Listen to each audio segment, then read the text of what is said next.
When I reflect on my homeschooling journey, I look in the past and I can see that there are definitely 5 things that stand out as the best decisions that I made. I am so thankful, so grateful I chose that path, and I'm seeing the fruits of it today. And so I want to share with you in this video what those 5 key decisions, change of course, things that we implemented that made all the difference in a sustainable but also very enjoyable homeschool journey.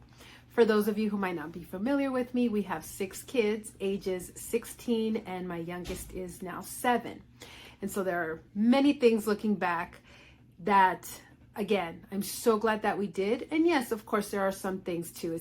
Nothing is perfect that I kind of regret. I wish I could go back and have a do-over. But this video is going to focus on the positive, on the things that made the difference, that I am so glad I would go back and do again and again without question. And if this video gets, let's say, 1,000 views, then I will go ahead and be vulnerable and put myself out there and talk about the 5 biggest mistakes, right? These are the 5 best things.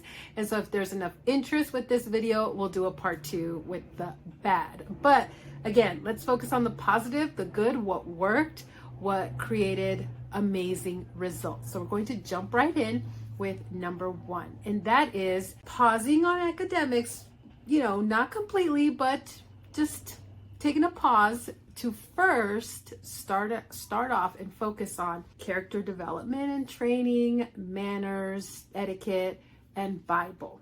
This was the best thing that I ever did. So when I first started homeschooling, especially depending on your circle of friends, if you are around like-minded, maybe like perfectionist type A moms who, usually with their first or second kids, they're ready to start a routine, to start doing school, to start playing school, like replicating school at home, maybe to sign up for the co-ops. They want to get out there. They want to socialize as well. All of it, right? And so they can go full force with this. Plus the added kind of pressure on top of that is to raise really smart children, right? Teaching them how to read early, 3, 4, that's the emphasis. And again, co-ops and expanding their horizons, all of that can get very expensive, very overwhelming, very time consuming. So instead, I took a pause and I said, okay, we're going to do ABCs and counting and all of that. But instead of really trying to replicate maybe school at home or get started too early or sign up for a bunch of co-ops and programs and classes, we're going to stay home and we're just going to read the Bible together, study it, learn from it, do character training development, use the Bible filled pieces to tell the stories, but just really talking about things like obedience and honesty and why those things are important and manners and all of that. And here's why it made such a huge difference, because a self-teaching methodology, which in my opinion is the most sustainable way to homeschool, everybody working independently on their own for the most part. Yes, there's a little parent involvement, maybe about 30 minutes a day total, but they're doing most of the work by themselves. In order for that to work, they need to be really self-motivated, self-organized. They need to be honest. They need to have integrity. They need to be hardworking. They all these things just have to be innate in them for this to work out. If there is any dishonesty or cheating, there is no way that a self-teaching methodology could work. You can't trust them. And so it just complicates things. Those are things that you can't teach as well later on after the age of 7 that you could prior to that. So prior to the age of 7, their minds are like a little sponge and they're observing you and absorbing, right?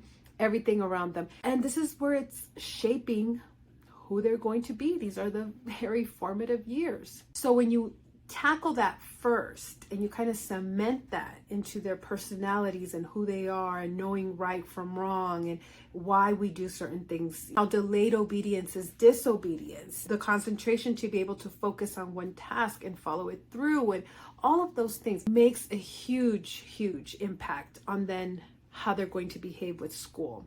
So if you didn't focus on that, and then later on you're trying to tell them to sit there until they get their work done and to stay on task and not to be distracted every 15 minutes or distracting others, wanting you to handhold them through the process, cheating, all of that, that's going to be a lot harder to tackle on later on as they're a little older than if you did that from the very beginning, from the get-go. That is just the most important thing. And I learned later on how the work habit and the study habit are two sides of the same coin. So if you also don't incorporate work and tasks that are appropriate to their level, it's the other side of the coin of the study habit. It's the same child who can't follow through on a task. It's going to be the same child that has difficulty following through on a school task. And so with school, things increase in difficulty. And the way to help them with that muscle is also in the work habit to increase the difficulty in their chores. And I'll talk about this later in another point, but it's delegating appropriately to their skill level. And as their skill level changes, so do the chores that they do at home, right? They're not just stuck folding towels forever. And so again, the work habit and the study habit are two sides of the same coin, and they both have to increase in difficulty. But kind of going back to the main point is to focus first on Bible, character, manners, just integrity, motivation, right from wrong. And I use several resources for this, but just some of the main ones are for instruction in righteousness, which takes Bible stories and kind of illustrates the consequences of things, or verses to memorize, or stories that illustrate the blessings of the good traits, so it kind of contrasts the good and the bad traits. Also, yes, things like Slow and Steady get me ready for kindergarten when it came to learning about letters and things like that. And it had different activities, but I'm not like a Pinterest mom. This was before Pinterest, right? So I didn't do like a whole ton of crafty things. I didn't have the budget for that either, but I picked the things that really gave results that didn't include busy work from point A to point B. You'll see it's kind of a trend in these 5 things. And things like this book, for instruction in righteousness sake. And one of my favorite books is What Every Child Should Know Along the Way, which gives a checklist of things that kids should learn as they're getting older. There's different like checklists of what kids are capable of as far as chores and different things like that. But I love the safety aspect of it. And so it was really important for me too in those early years to, yes, preserve their innocence always, but also give them the language that they needed to be able to tell me in case something was ever wrong. Right? I think that's really important as well. And this book did a fantastic job of doing that.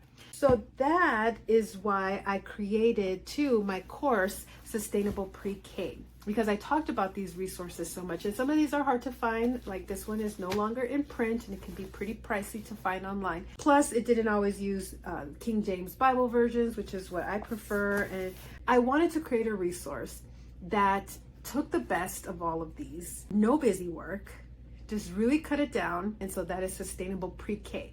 And I also created, yes, there's a weekly lesson plan, but there's also a student pack, and you can print as many as those off for as many kids as you have, or I like to just upload it in GoodNotes and then they can use the Apple Pen and just use it electronically. You can duplicate pages that way if you don't like a lot of paper and printouts and stuff like that. If you don't have a printer, you could do it electronically as well. That's a whole other video. But anyhow, that is number 1, is first focusing on character and Bible and manners and safety first. Yes, little letters, counting, but that was a priority, which really set the stage for successful homeschooling, especially a self-teaching methodology. So that was kind of long, all for point number 1. I'll try to make the rest of them a little quicker. Number 2 was a direct path from pre-K, from all of this, to the Robinson curriculum. So that is the curriculum that we chose and love. So many benefits. It's a self-teaching methodology. It's an online printable curriculum, but again, you could even upload it in Goodreads today to not even have to print anything. You can read the book PDFs on your devices, right? And it focuses on the basics, reading, writing, and arithmetic. Very sustainable, and they learn a lot about other subjects like social studies, world history, everything like that through the book list, which is a living book list, right? You're reading biographies, autobiographies, poetry, some of the best literature that we have in the public domain, which is fantastic. And where the Robinson curriculum officially picks up is them reading independently on their own, so they can start the book list, do some vocabulary. They have all their math facts memorized, and they can do a math program independently on their own. You're not teaching them, and they are writing every single day. This is one of my favorite things too about the Robinson curriculum is when you give someone a paper and pencil or pen and you say, write about whatever you want, they're going to write what's in their heart. And I can't tell you how many times we have caught things with our kids very early on because they shared that in their daily writing. It came, out of the abundance of the heart, the mouth speak it. It's going to come out on paper. Maybe if someone is holding on to something, not forgiving, getting bitter or angry about something, or just feeling a little sad about something, it's just an extra form of communication with you that they know is private. Only you're going to read it and give feedback. So that's a whole other thing. But one of the reasons why I love RC, it's like the ultimate parenting hack. I feel like just having them write every single day for school purposes, but whatever is bothering them is going to come out on paper. So anyhow, they start at that point, being able to do all of that. Well, how do you get them there? Now, the RC course of study gives a little bit of guidance on this, not a lot. It just says, use a phonics program and have them memorize their math facts, and it has all the flashcards included you can print out. But as a mom, I just needed a little bit more. So I, again, just wanted to take the most direct path using the best resources available that are available for free online or with RC online. I used Alpha Phonics. I used the first few lessons of Ray's Arithmetic that was included with RC online, just for them to be able to know their numbers and count and have great number recognition. They could write numbers down from dictation, they could skip count, and then move on to memorizing all of their math facts. And using that Alpha Phonics program, including it in both ways as a reading program, as a writing program. I like to use the same tool in multiple different ways, right? Just kind of squeezing it and getting the most out of it. So I took these great resources, the most direct path with no busy work, to get them from the very beginning, learning their ABCs, to where RC officially picked up. And although it can sound really simple, I see the fruits of it because I've done it 6 times now. So I see with my oldest how great it worked, and even with my youngest how it's still working. And it really just is that great direct route to get from the very beginning to where a self-teaching methodology program picks up. So I put that in my RC course for littles 2.0. All of the resources are included. I give you video lessons that guide you through the process of how to use these tools to, again, just go from point A to point B without busy work. This is something that I put together while I was sleep deprived, having a baby every other year, just tired, and I wanted to set the stage for great success. We need to trim out the busy work and all the cutesy stuff and just get from point A to point B. So that's RC Course for Littles 2.0. I will leave a link down for it below if you want to read all the testimonials and reviews for it as well. Number 3, this is another just really important point, and I wish I would have done it even earlier, from the very beginning. Maybe before I even had children would have been ideal, but that is to work on myself. I did the work on myself, because if you have any sort of issues where you're a perfectionist, that's really going to just wreck you when it comes to homeschooling. It's going to fill you with anxiety and doubts, and especially if you're comparing, you might have unrealistic expectations. But also, if you can't control your state, that's a big one. If you let your thoughts control your behavior and actions and you feel like you can't help it, right? Especially when you have hormones and everything. I understand it's really difficult, but I really did the work in understanding how my thoughts shape my beliefs and capabilities, what I think I'm capable of, which then in turn affects my environment and everybody in my environment and my behavior. So I learned very early on that yes, I could try to change my behavior. I could try to change the school setting. I could try to change the curriculum. But if I didn't change my thoughts, then eventually it would all just trickle down to be the same thing, right? And I think a lot of homeschool parents, maybe they switch curriculums, not just because of this reason. There are other reasons, but hoping just for a different result when really, if just the parent changed their output, it could change everything. You can make anything work, really. So, and also I will say that I got off of social media, which was a huge help. I'm so glad, not just because of the time wasting. That's a whole thing, right? But not even that, just the whole comparison trap, right? Because I realized my vision is very different from the majority of homeschoolers. A lot of homeschoolers, and nothing against what they're doing, everybody just has different goals and vision. They might try to replicate a public school system or private school system at home, whereas those institutions have a ton of funding and I don't. And I'm just one person. And I, again, want it to be sustainable and enjoyable. And I want my kids really to love reading, be readers, be leaders. I am not comparing myself to anyone else. I have my plan. I have my action plan. I know where I want to go. I know what's priority to me, what's important to me. And just tunnel focusing on that makes me much more self-assured and confident and happy. So getting off of social media and working on myself, that is also one of the best things I ever did. Number 4 is to keep it simple. This is, again, another reason why I love the Robinson curriculum, because like I said, it focuses on the 3 R's: reading, writing, and arithmetic. And they are powerful tools. I think about this all the time. When I have 5 things on my to-do list for the day, it's a lot different than when I only have 1 or 2. And I end up giving those 1 or 2 things more time, more focus. They come out with better results than if I'm rushing to get 6 things done. And it's the same with homeschooling. When you're spending 10-15 minutes on all of these different subjects, or you're just getting through it maybe. But when you just have, math and you're writing and you're working on vocabulary and you're reading, you really can give all of your homeschool time to those subjects and really improve your skills, right? And yes, you can add other things like Duolingo for Spanish or piano or, whatever. You start to notice when you add too much and it feels stressful and overwhelming, and then you can dial it back, right? But the core of what you're doing every day is really very simple. Everybody knows what they're doing. It's very, again, sustainable and very enjoyable.